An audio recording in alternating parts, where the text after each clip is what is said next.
We would invite all who would care to join us in a recitation of the Lord's Prayer, followed by a moment of silence. Our Father, who art in heaven, hallowed be thy name. Thy kingdom come, thy will be done, on earth as it is in heaven.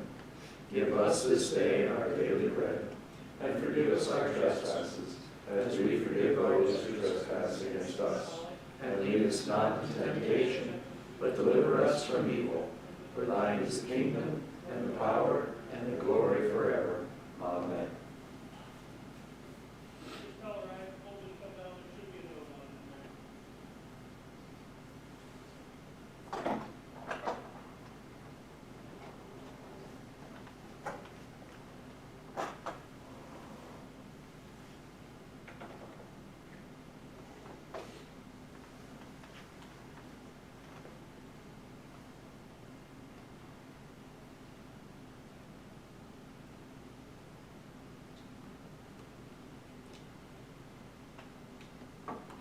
It is now 7 o'clock.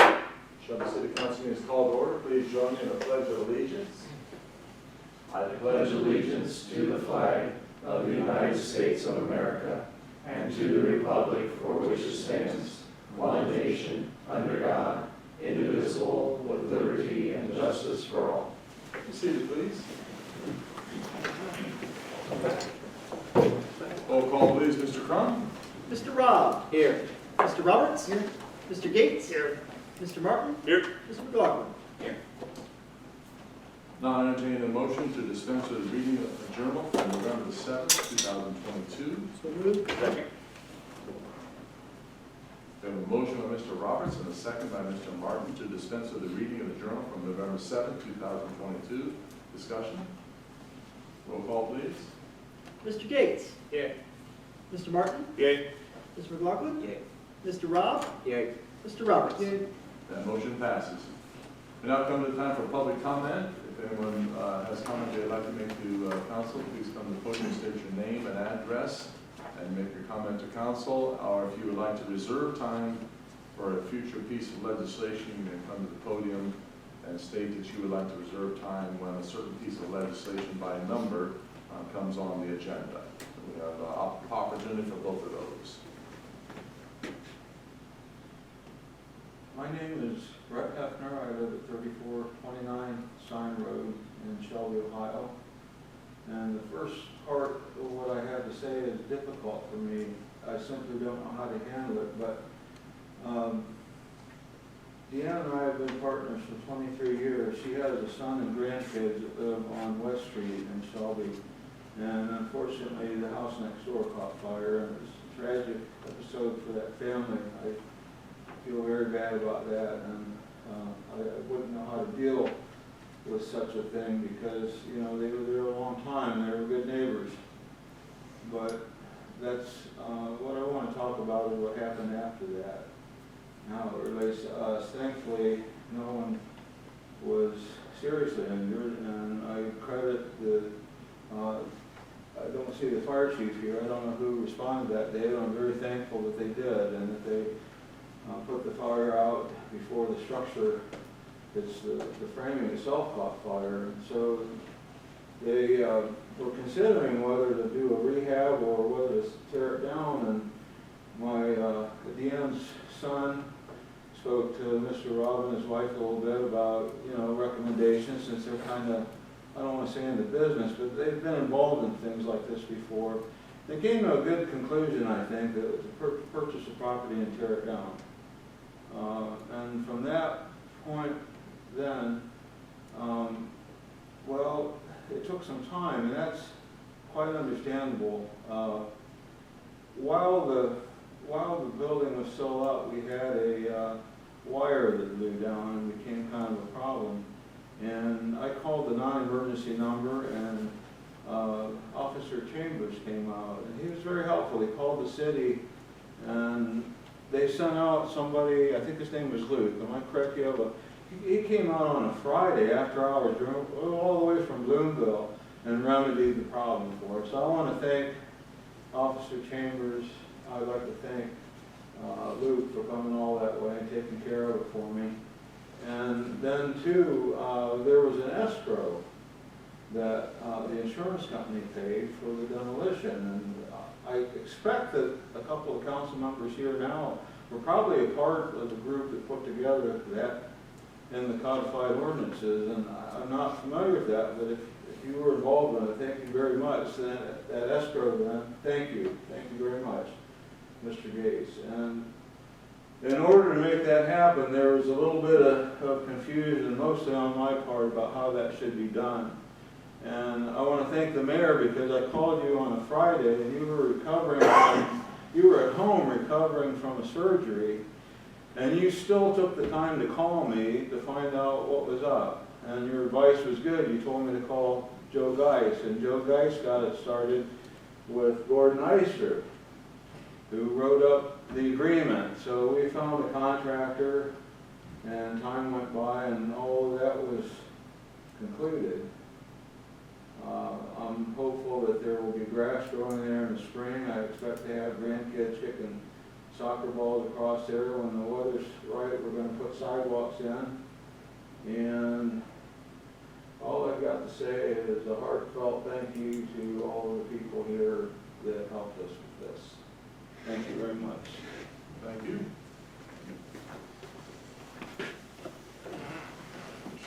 Any other public comments? All right, hearing none, we'll move forward then to reports from standing and special committees. Finance and Personnel Committee, Councilman Gates. Mayor, thank you very much. The committee met last Thursday afternoon at City Hall. My colleagues will grab the packets, financial packets. We will move through that. We're going to take a look at the last page, as we have been doing recently, and that's details about city income tax collection. For the month of October, for the entire year, city income tax had brought in $5.4 million, which is up considerably, but we know that we had a few outliers this year. If we look down at the month-by-month collection, in the month of October, we brought in $396,000, and if my colleagues will look across to the other columns, they'll see that this was the greatest October for collections in this year and the previous 4 years. There is a possibility that we might hit the $6 million mark in income tax collections for the year 2022. Let's move from there to the second page, where we can see the breakdown. Individual, business, and withholding. We'll look at withholding because that's the one that is the most current in regards to time. That is what employers withhold from employees and then remit to the city on a regular basis. $2.9 million as of the end of October, which is a little over 20% higher than the 3-year average. We look at individual income tax, $948,000, and likewise that is 20% greater than the 3-year average. $1.6 million of business tax, but again, because of the outliers we have, the percentages are meaningless. But a very good year for income tax. Again, we know because of the outliers, that changes things. Hopefully those outliers will become the norm. That would be quite wonderful for the city, but we'll have a better idea when we get into 2023 and see if that's the situation. Let's take a look at the first page.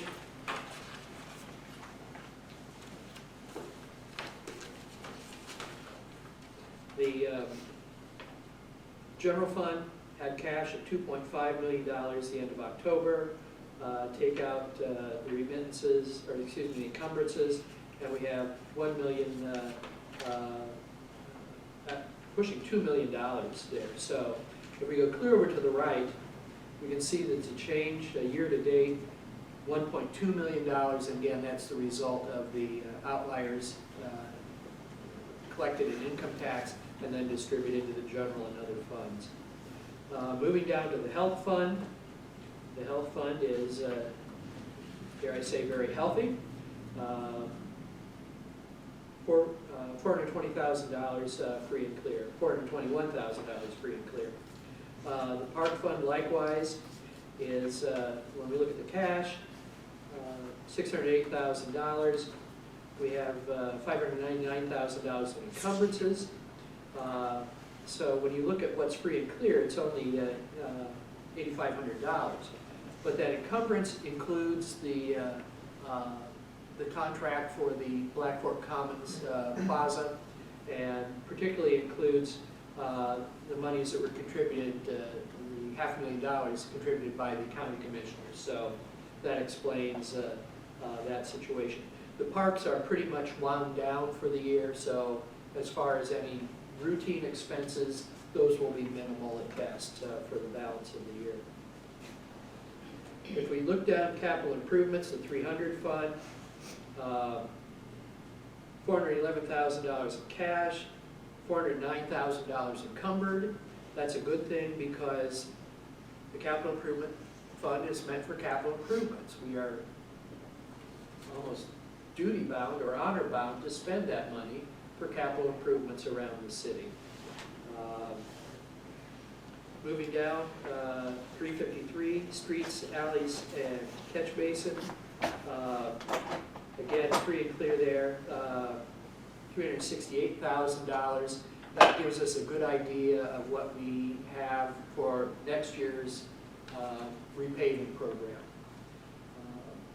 I know that we are, and not to steal any thunder from my colleague here, but the pavement has been reevaluated. We've got a new 5-year plan, and so once that is completed, and after we get the annual appropriations ordinance done, we can move very quickly then to bidding our asphalt program for 2023. Sewer fund, we have $58,000 free and clear. Water fund, $134,000 free and clear. And in the electric fund, $3.9 million free and clear. That pretty much takes care of the front page. We'll look again at the second page, and here's where you can see the comparisons of revenues versus expenditures. We look at the total budget. Revenues exceed expenditures, again, as of the end of October, $1.8 million. In the general fund, revenues exceed expenditures by $1.2 million. You'll recall that's the additional cash that we have this year compared to last year. So without that extra infusion of monies in the general fund, the general fund might be pretty much on the tight side. That's all that I want to mention on that page. Oh, excuse me, there is one other I want to mention. The expenditure for wages in the general fund, right in the middle of the page, that's down by 39%. That's because we were able to use monies formerly known as ARPA funds for police and fire wages in the general fund. Looking at the third page, right in the middle, all funds, expenditures, you see the wages. Overall, up 2%.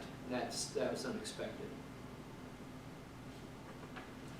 We'll go to the cash investment and reconciliation statement.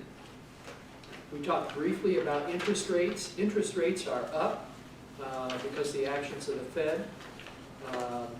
That's a good thing if you're investing. It's not a good thing if you're borrowing. But that's the yin and the yang of interest rates. Total investments, $6.8 million. We can see where those monies are invested: PNC, Park National, U.S. Bank, and then breakdown as far as CDs, savings accounts, and bonds. The money in PNC, as you can see, are investments. Not to second guess the finance director, who is the city treasurer as well. My guess is when those bonds and things come due, those may well end up in a different, invested in a different place. Total checking accounts, $10.2 million. You can see we just have a bare minimum in Savista. We have nothing in PNC. We have nothing in Park National. Most of our checking accounts are at US Bank. So as of the end of October, we had in the city treasury the grand total of $17,066,751.40. The next sheet shows a little bit about Sutter Roush funds, those non-public, public monies. The Sutter Roush trustees, just, every now and then I mention this, the Sutter Roush trustees do not answer to city council, they answer to the probate court for the administration of the Sutter Roush funds. But they do that on behalf of the city.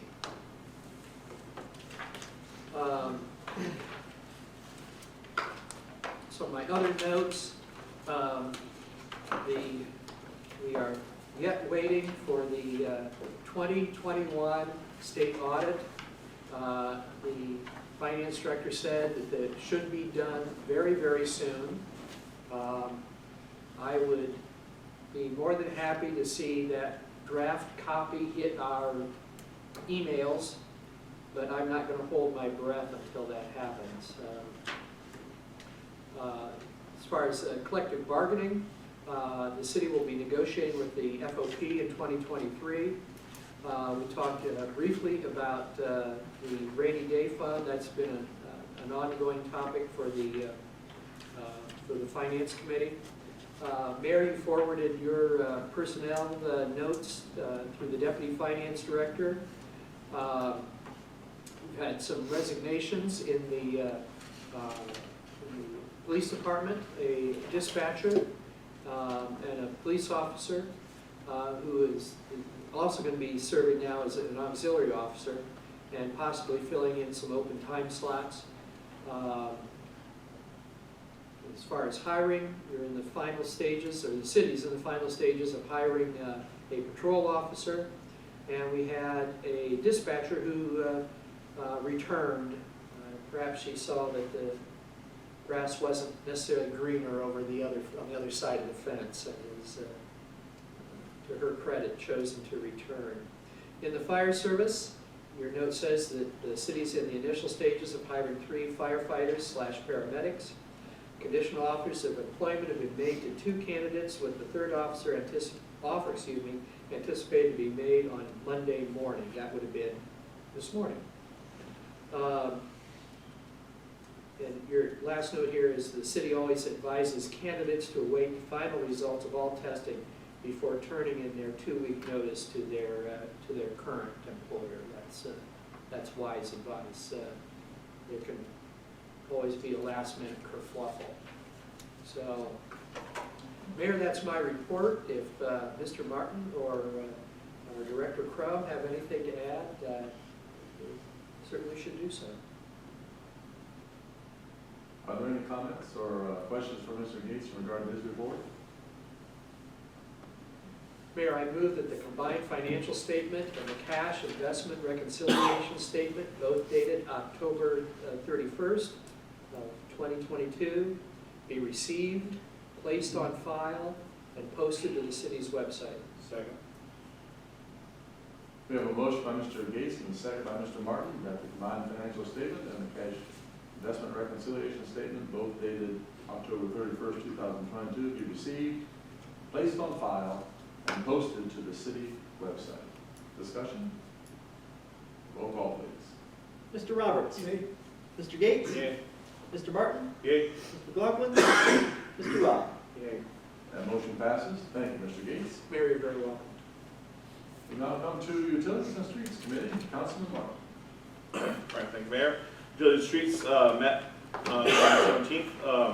We had a rather lengthy discussion regarding septage receiving. I'm going to touch on the highlights. Everyone should have gotten the packet and seen that. But the reason I'm just going to go in the highlights and not delving into it is at our December meeting, we're going to have some of the experts and stuff come in and better explain their recommendations for a path forward. So I'm just going to touch briefly on that. It is a majority of the PowerPoint slide though. Just as a historic reminder, when we chose to allow septage processing to come into the wastewater treatment plant, our project loan percentage dropped from 2% to 0% for the EPA incentive for that, bringing that in. The allowance of septage receiving is designed to generate revenue for the sewer fund. The early annual projections were approximately $70,000 a year. Projections today are over $100,000 a year for septage receiving. However, what we've discovered, and we knew this going in, this is a possibility, that our septage receiving going in can't go directly into our process. It throws our process off chemically balanced. So going forward, if we're wanting to continue to do this, we have to come up with some other options versus just putting it into our normal processes. One way, and probably the best way to do this, is to put it into, what do you call it, pressing it.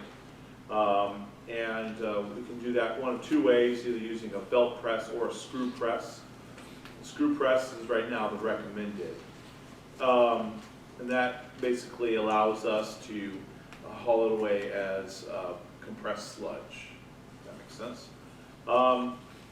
There is a potential suitor out there to haul away the pressed sludge. It's SBP Waste Management. And so they're interested in entertaining an agreement. And we're also contacting the Ohio EPA to research financial options to assist with this process. So at the December meeting, CT Consultants will be there. They designed and engineered the wastewater treatment plant upgrade, and they're performing a study for sludge and septic receiving for the press and dewatering process. So they're going to be there, as well as SBP Waste Management are also slated to be at the December meeting. So this will be a further discussion, but again, to hit the highlights, we agreed to accept it because it helped us with the process. The current process we have of accepting septage is not feasible for the compliance of the plant, and so we're looking at other ways to do that, and so we have to press it and remove it some other way, and we're exploring those options.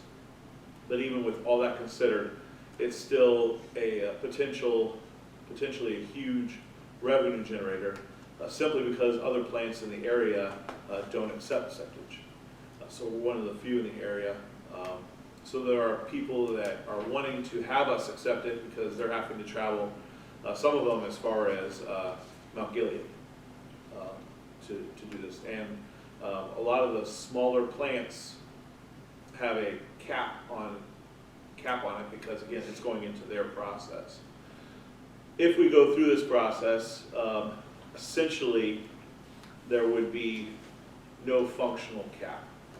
I mean, there would be a cap, you know, there's always a cap to things, but it wouldn't be limited to us being EPA compliant. It would just be as much as we compress. That would be the cap rate, if that makes sense.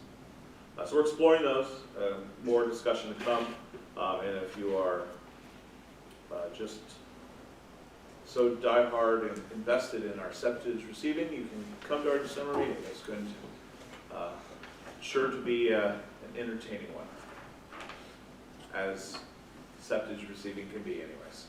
So, Mr. Insman tries to make it entertaining. Good on him. All right. Project update on the 1-ton dump truck. for the service department. In July of 2021, we was authorized to go out for a bid. We opened up that bid in August and in September. They were authorized to purchase a 1-ton cab and chassis truck from Donley Ford. As of September of this year, the truck was still on order. In October, we were informed that truck order was canceled by Ford, and that purchase order has been canceled. And so we still need a truck.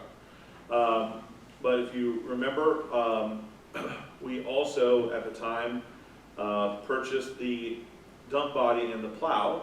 Those have already been ordered. The plow has been delivered and paid for, and the dump body has been ordered, but that has to be specifically for an F-450 cab chassis. So we have to, once again, go through this route. So there are several different options before us. Let's see here. There we go. We got 3 potential quotes. One was using the Ohio procurement program. The issue is that for a like truck, we would be going from what was originally a $47,000 purchase price to an $81,000 purchase price, almost $82,000, if we did the Ohio procurement program. There is a potential for doing the National Cooperative Purchasing Program. Freudian slip there. Anyways, and it would basically go from $47,000 to $62,000.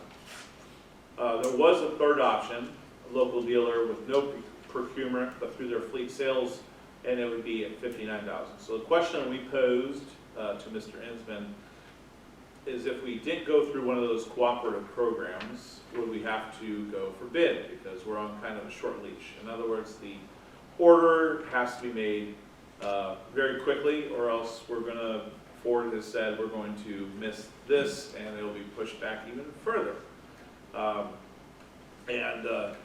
We are basically holding our dump truck together with duct tape and prayer at this point. I'm being facetious, but not entirely so. So we would like to get that. So that was the question. Mr. Insman could probably answer whether the answer to that question that we got, and the legislation that'll be coming before us. So we can address that later, or do you want to address it now? What do we decide? Mr. Gates. With the gentleman yield. Certainly. The question I have, Mayor, is with whom does the city have this contract for this truck? And it's been mentioned Ford. You know, I don't imagine it's actually with the Ford Motor Company. You explain the. No, the sales agreement was with Donley Ford.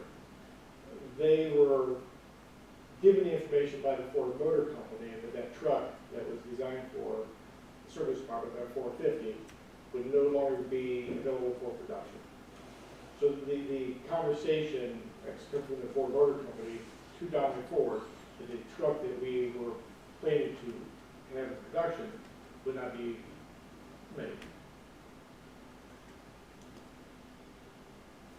Mr. Martin. I'm going to editorialize a little bit. I know it's always dangerous, but here I am.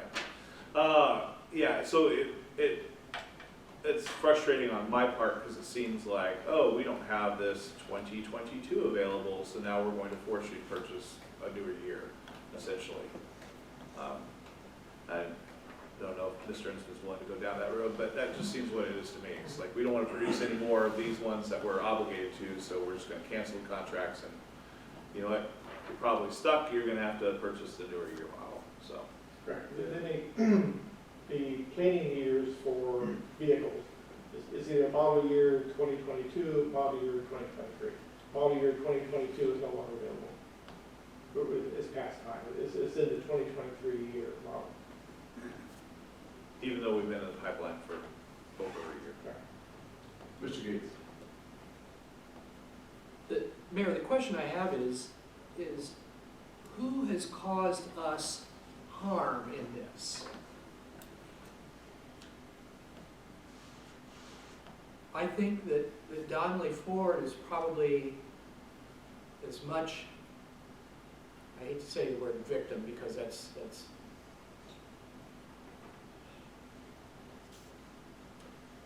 I think that Donnelly Ford is being as much manipulated as the city of Shelby is being manipulated in this matter by the Ford Motor Company.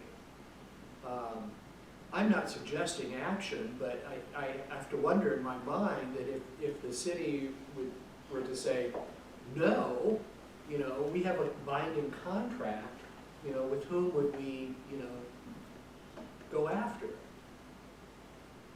But again, and I think I know the answer to that question, but again, Donnelly Ford is as much a you know, a pawn in this as we are. You know, because, you know, we're this, now I'm going to editorialize, you know, we're this major multinational corporation and we can do whatever the hell we want to do, and there's nothing you can do, little city of Shelby, little Donnelly Ford. Donnelly Ford certainly isn't going to spit in the eye of the Ford Motor Company.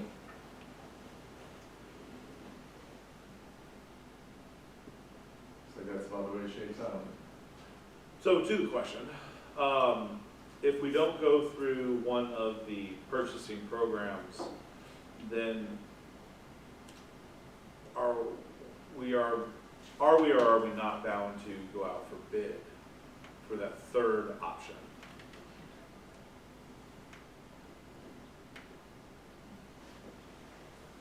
Yes. The answer is yes. So that was my understanding. So essentially, dealership number 3 or option 3, quote 3 is not available to us because we don't have time to go out for bid. This is the down and dirty of it. So it looks like option 2, the National Cooperative Purchasing Program, is the direction that's needed to be gone through. So, anyways, that's where we're at. All right, leaf pickup. You can pick them up through the snow. We're going to try. We are collecting leaves through the month of November. So again, make sure you don't put anything besides leaves at the curb. No sticks, stones, small children, what have you. Make sure it's only leaves, and we'll pick them up. Projected to finish the collection process on Friday, December 2nd. So if you haven't raked your leaves yet, I feel bad for you, but get them. All right. Street analysis. Our analysis has been completed. The analysis provides us unbiased rating for short and long-term planning for our road resurfacing projects. Score sheet is used in the planning and scheduling processes. Provides the length of the streets, the condition of the street material, and estimated cost for replacement. The street service rating is color-coded, and so there is green, dark blue being good, yellow, orange, red, and then light blue being bad. So if you are colorblind, my apologies. I did not come up with that color rating. Dark blue good, light blue bad.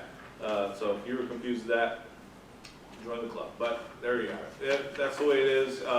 It's also numerically coded. There you go.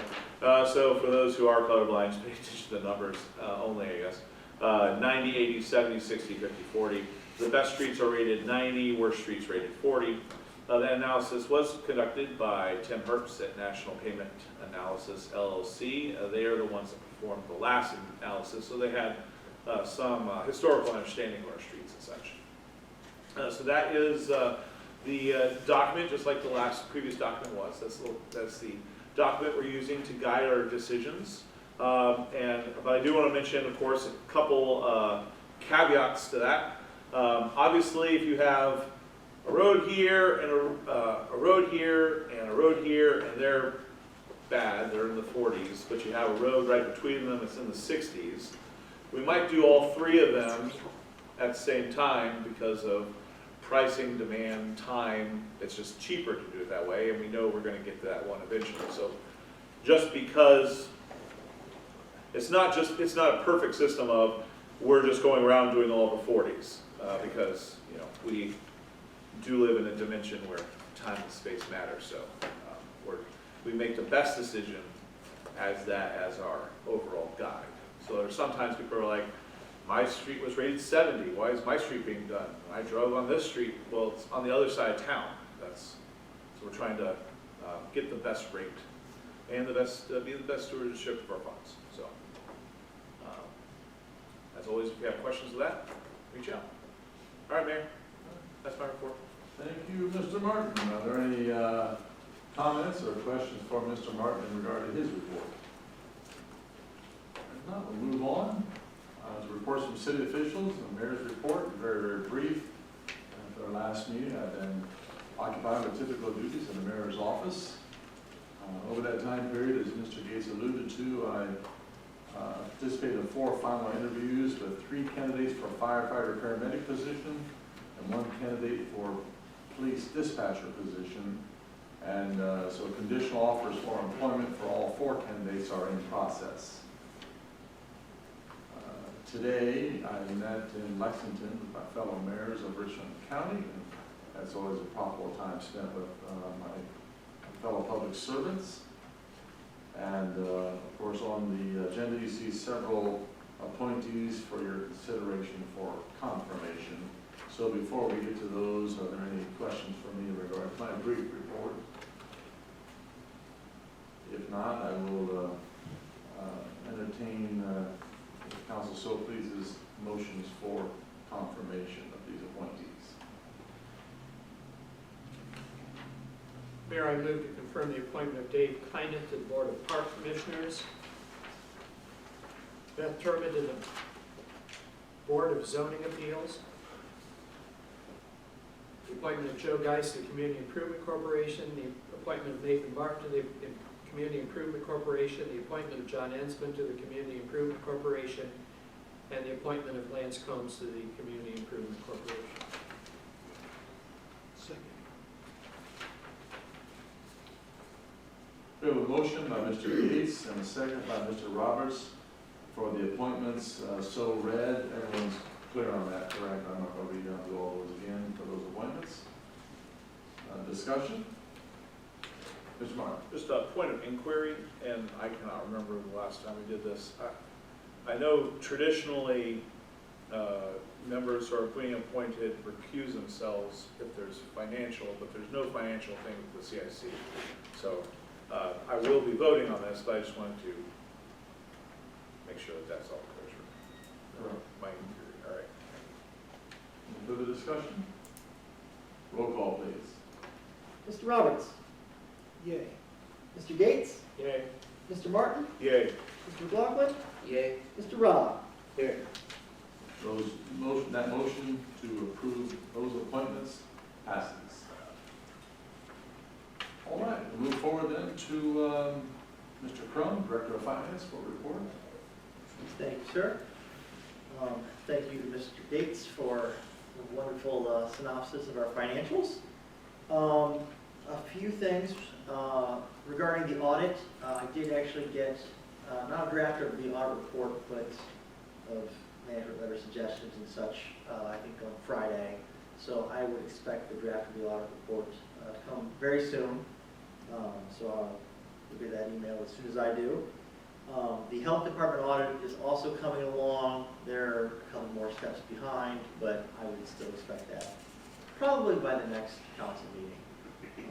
It's not quite as lengthy of an audit. Speaking of audits, tomorrow we have a workers' comp audit, which is a standard thing the Bureau does. I don't think the city's had one for a while, but most employers get one every 5 or 10 years. So should be a pretty short, simple and sweet audit, just take a few hours tomorrow. Other things, it's surprisingly time for year-end wrap-up work. I'll probably be asking council for some appropriation adjustments, as well as temporary appropriations for next year here in the next meeting. We spoke of the utilities meeting of the dump truck contract being a potential issue.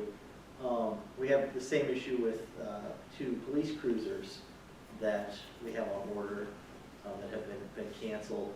And, you know, from a finance side of things, while I'm certainly not happy with any of this, but I'll leave that to the law department.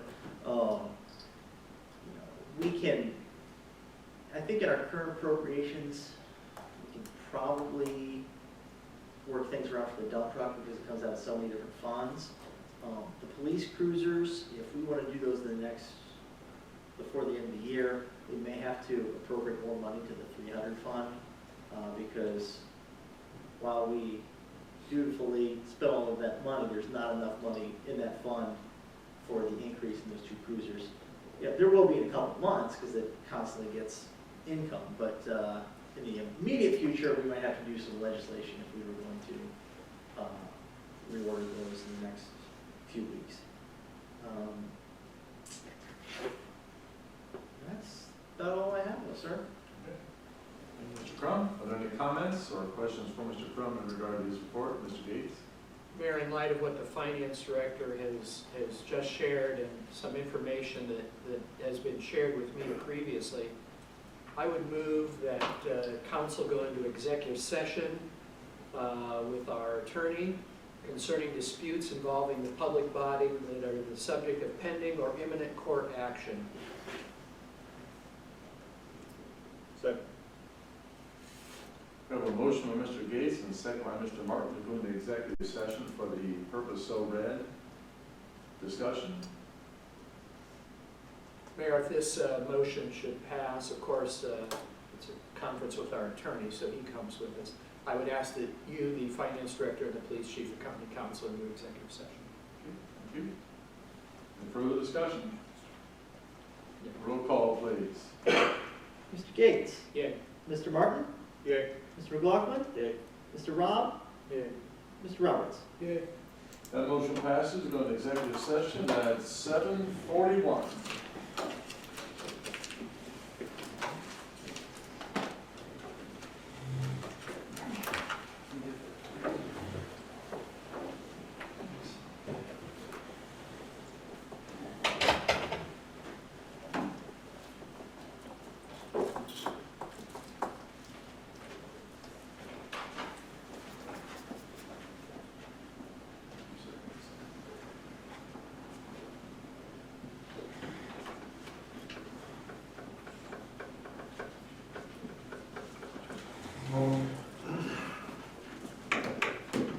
For you guys, we are still being recorded. So if you want to say something, we are still being recorded. Thanks for letting me know. If you want to say something bad about John, I didn't want you to put it on record. Hey, John, you bleep. You bleep. Not recording. Still being recorded, huh? Interesting. Ah.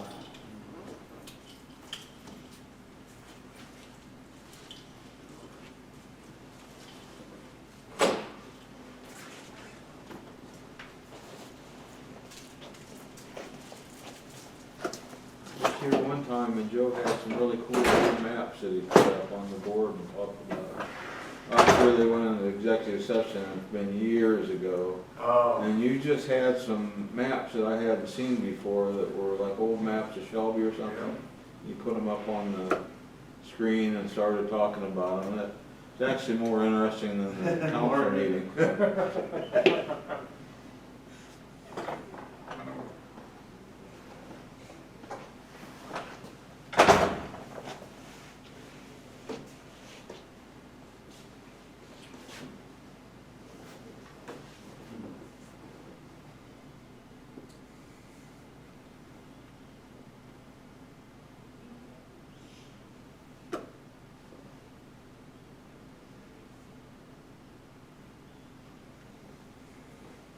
There's a good one.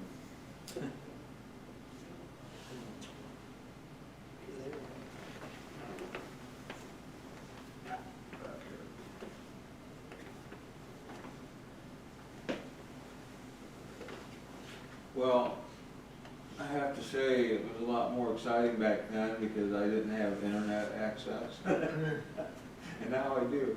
So I think I can see most of these. These No. are on museums website. Sorry, John.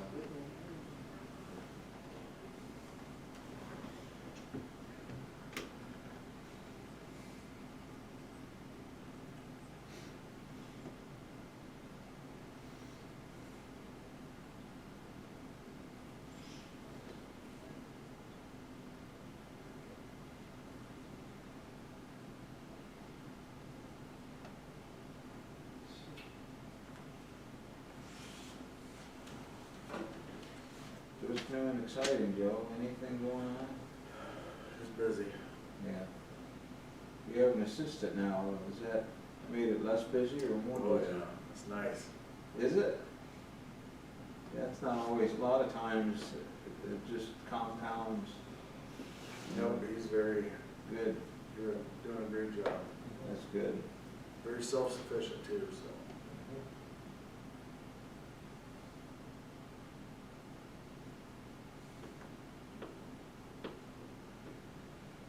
I actually went fishing a lot more this year. I definitely got my money's worth on my fishing license this year. Made it a point early in the year. I took, it's helped that Deanne has a grandson and two granddaughters that are the right age to be introduced. We went up to, I haven't been to the Snowville Dam for 20 years. And there's a park just downstream, I think it's called Clark Park. And we put together a picnic and went to Clark Park, and you get in the water there and it's gorgeous. And we caught minnows and waded up to the dam, fished below the dam there where the water was churning, and we were catching smallmouth. Nice. We went to the Vermilion River up by Rugby, Axtell, I think it's something Mills, Bacon Woods and something Mills up there, but the Vermilion River is very different, and I think we went 2 or 3 miles. We went a long way, and I was shocked that I could still do it. What made me happy was that there was somebody there 20 years younger and 30 and almost 40 years younger that were more tired at the end of the day than I was. But those rocks in the Vermilion up there, Mill Hollow, Bacon Woods, Lorraine Metro Parks, is beautiful. And then of course, the Milan area, up at Milan where the Lowhead Dam used to be, it used to divert water for the canal. The fishing has changed entirely since they took that Lowhead Dam out. What was interesting to me when we were wading back, the river's really changed. We were wading back, I was noticing there was some crushed limestone falling over the edge into the water, and it's like, where did crushed limestone come from back here? Well, it was the old path that 30 years ago we used to be able to drive all the way back almost to the dam, and there was a big parking area. Well, the river has eroded all the way over and has taken that parking area out now. Because you have to park, you can't park anywhere near it. Now you have to walk in, and we did pretty well. There's a minor tributary that comes in along a cliff, a washout. There's a bunch of those concretions, and then beyond that there was a divide, and before that, I mean, that you could see the fish, you could see the crappie.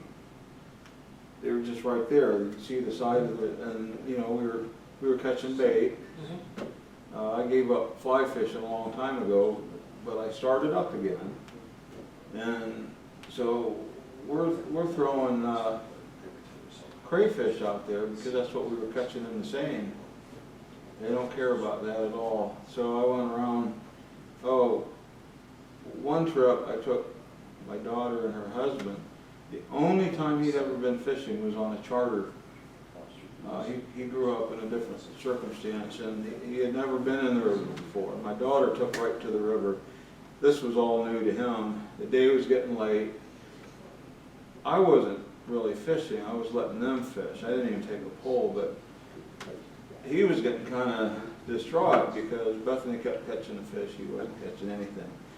And I switched him over to shiners. I found a spot with a little hand dip net, I caught some shiners.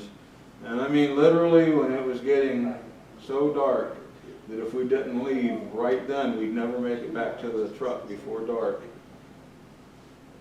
He was fishing from here to the corner of the raised area there and caught one of the nicest smallmouth bass that we've ever caught out of there. I mean, it just made his, he's a convert now. I mean, he just loved it.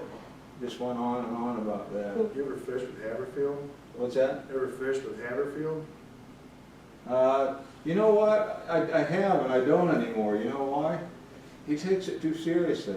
My goodness. If you're not catching a fish, You're right? out of there, man. Yeah. He says when it's time to move the boat, he has you pull the trolling motor up, but he's heading back to the helm. He's gone, man. You reel your rod in and you're gone.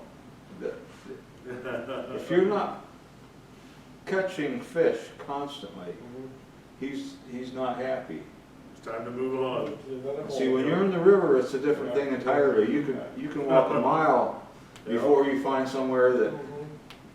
But my daughter, when she was little in that stretch of river, that's what was funny, being there with her and her husband. When she was 3 or 4 years old, she would sit on the bottom with an open hand, and she could slowly close her hand around a minnow and hand it to me for bait. They told my son that they should delay him for kindergarten because his motor skills weren't quite developed enough. I said, you know, that boy can catch live crayfish with his bare hands in moving water. I don't think his motor skills are deficient. We just need, you tell us what motor skills he needs worked on, we'll work on it. So we enrolled him in tumbling out the Y and got that all sorted out. But he had a cousin, Kelsey, that was from Wisconsin, never been in the river before. And we were catching these little bitty crayfish about that big. And I didn't think they could pinch because, you know, they're so small. I handed it and I said, don't worry, they won't pinch you. Well, his fingers were much smaller. And then right then, I don't think he trusts me to this day. That was funny though.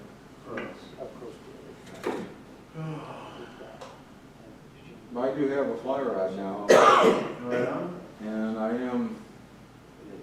I've given it a try on a pond, and what was discouraging about the fly rod was fishing with my brother down in Tennessee, and you can only find one little flat piece of water, and you're surrounded by trees, and I could cast pretty well when I was young, and I would put my fly right there on that spot, and the trout would come up and look at it, count the number of legs, and leave, or something. And Brian would come along and put a fly in the same spot, and he'd catch a fish. See, he was tying the flies. That's the part I never realized. He was tying the flies, and I don't think he was being generous towards his younger brother. I think he was keeping a good fly for himself. We were fishing on a pond, ice fishing through a hole this big, and we were catching these little rainbows about that big.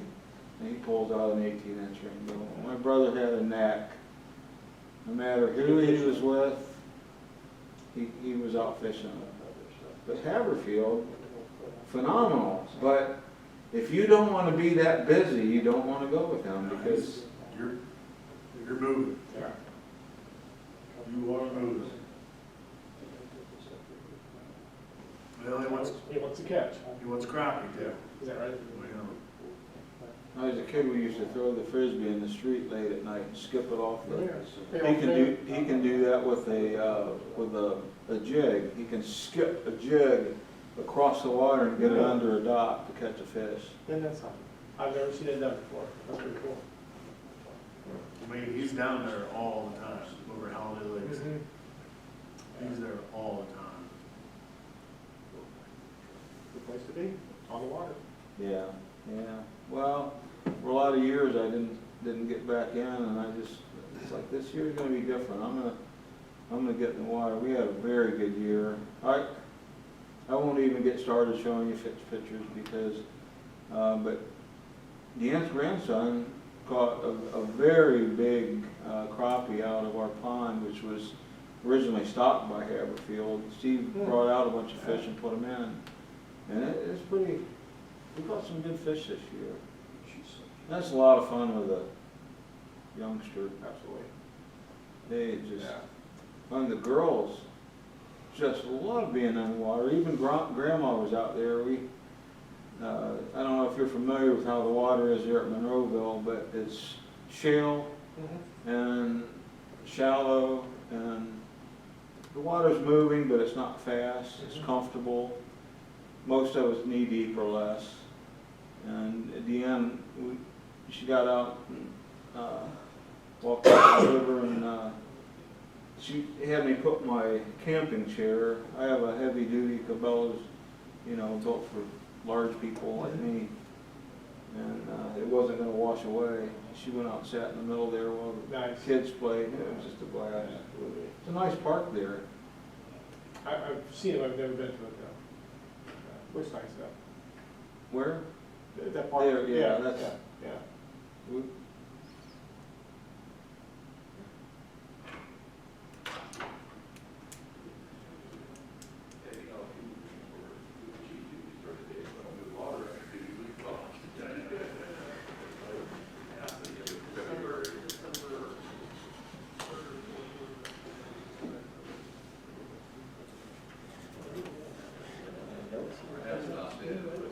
Yeah, I'm not there. This is what it is. There's nothing real.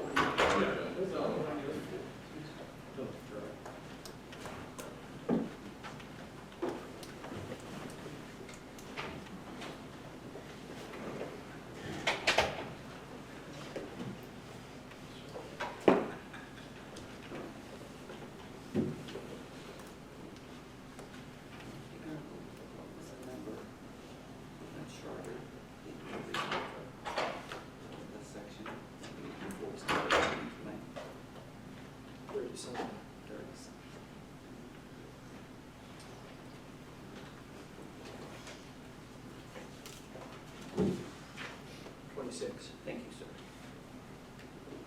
sir. All right, council comes out of executive session at 7:56.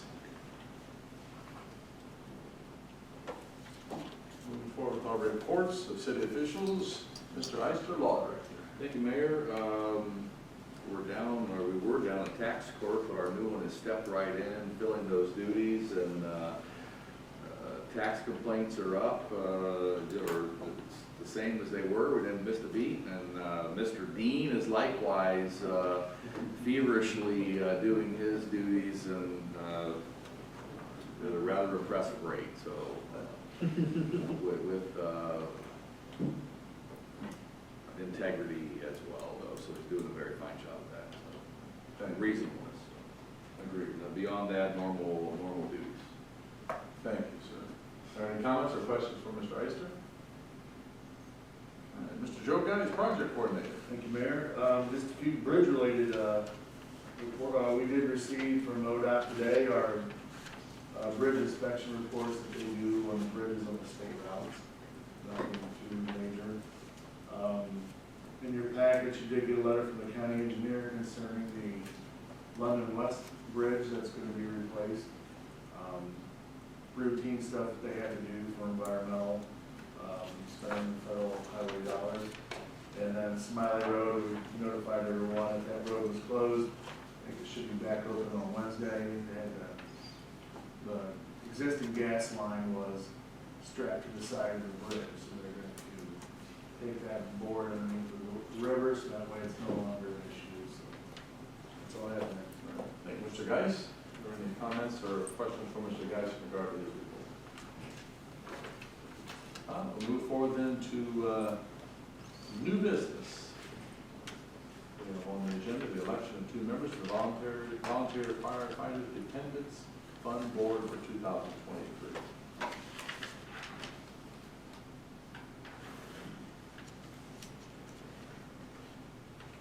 Mr. Mark. Who are the current members of both of those? Mr. Gates and Mr. Roberts. I move to re-elect them to the positions respectively.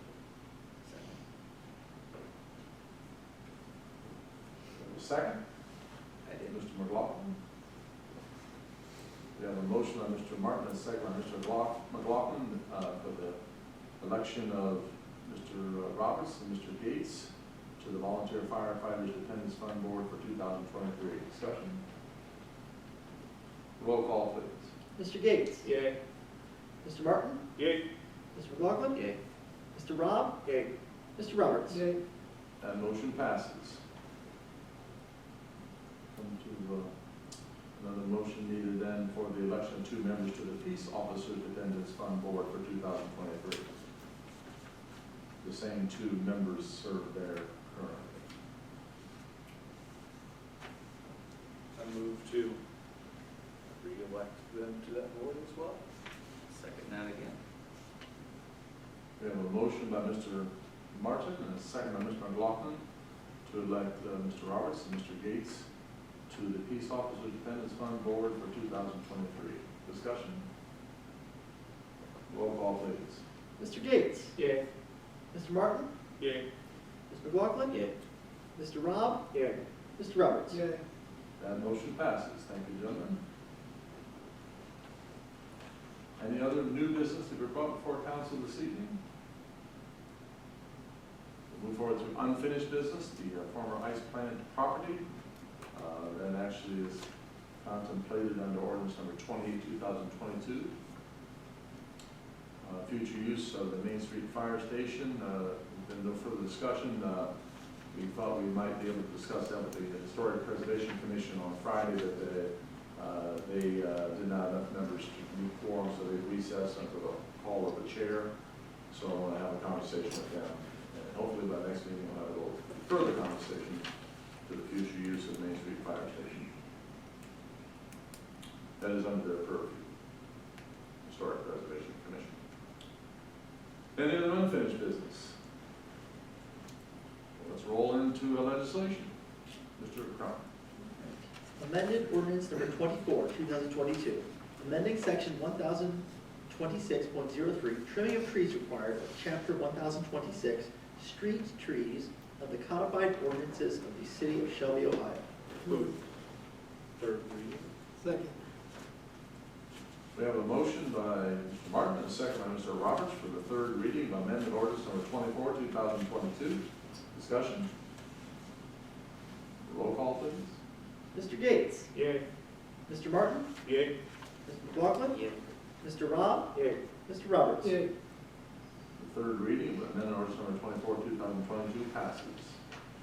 Move the passage of the ordinance. Second. We have a motion by Mr. Martin and a second by Mr. Roberts for the passage of ordinance number 24, 2022. Discussion? Roll call, please. Mr. Gates? Yay. Mr. Martin? Yay. Mr. McLaughlin? Yay. Mr. Rob? Yay. Mr. Roberts? Amended ordinance number 24, 2022 passes. Ordinance number 25, 2022, declaring the necessity for the continuation of a levy of 0.2% income tax for the purpose of maintaining roadway and sidewalk improvement and repair. Second. We have a motion by Mr. Roberts and a second by Mr. Gates for the second reading of ordinance number 25, 2022. Discussion? Roll call, please. Mr. Gates? Yay. Mr. Martin? Yay. Mr. McLaughlin? Yay. Mr. Rob? Yay. Mr. Roberts? Ordinance number 25, 2022 passes the second reading. Amended ordinance number 26, 2022, amending chapter 1044 sewer charges, section 1044.02, conditions of service rate schedule, E, rate adjustment provision of the codified ordinances of the city of Shelby, Ohio. For second reading. Second. We have a motion by Mr. Martin and a second by Mr. Gates for the second reading of amended ordinance number 26, 2022. Discussion? Roll call, please. Mr. Gates? Yay. Mr. Martin? Yay. Mr. McLaughlin? Yay. Mr. Rob? Yay. Mr. Roberts? Amended ordinance number 26, 2022 passes the second reading. Amended ordinance number 27, 2022. Amending chapter 1040, water, section 1040.04, rules, regulations, and fixed charges for municipal water system, rule 43 of the codified ordinances of the city of Shelby, Ohio. Move second reading. Second. We have a motion by Mr. Martin and a second by Mr. Gates for the second reading of amended ordinance number 27, 2022. Discussion. Roll call, please. Mr. Gates? Yay. Mr. Martin? Yay. Mr. McLaughlin? Yay. Mr. Rob? Yay. Mr. Roberts? Yay. Amended ordinance number 27, 2022 passes the second reading. Ordinance number 28, 2022, determining that certain real property owned by the city of Shelby be sold and designating the Community Improvement Corporation of Shelby, Ohio, Inc. as the city's agent in the sale of said real property and declaring an emergency. I move that the rule requiring that an ordinance be read on 3 separate occasions be suspended. Second? We have a motion that the rule, Mr. Gates moves and Mr. Roberts seconds the motion that the rule requiring that an ordinance be read on 3 separate occasions be suspended. Discussion. Mr. Martin? No? Okay. Any discussion? Roll call, please. Mr. Gates? Yay. Mr. Martin? Yay. Mr. McLaughlin? Yay. Mr. Rob? Yay. Mr. Roberts? Yay. The motion to suspend passes. Move the ordinance be taken up and passed. Second? We have a motion by Mr. Gates and a second by Mr. Roberts for the passage of ordinance number 28, 2022. Discussion. Mr. Martin? Mayor, I apologize. I may have missed it in the email or such, but the mayoral letter that is no longer needed for city purposes. Mr. Gates? Mayor, that's explained in the second whereas paragraph.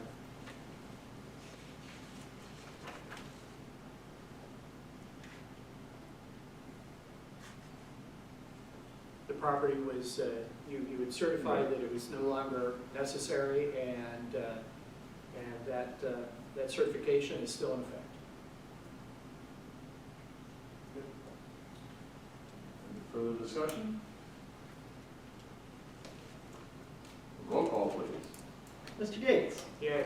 Mr. Martin? Yay. Mr. McLaughlin? Yay. Mr. Rob? Yay. Mr. Roberts? Yay. Ordinance number 28, 2022 passes. Now come to the time for miscellaneous business, and miscellaneous business to be brought before council this evening. Mr. Martin? Wish everyone a very happy Thanksgiving, and hopefully you are able to enjoy some good food and fellowship with those around you that you love.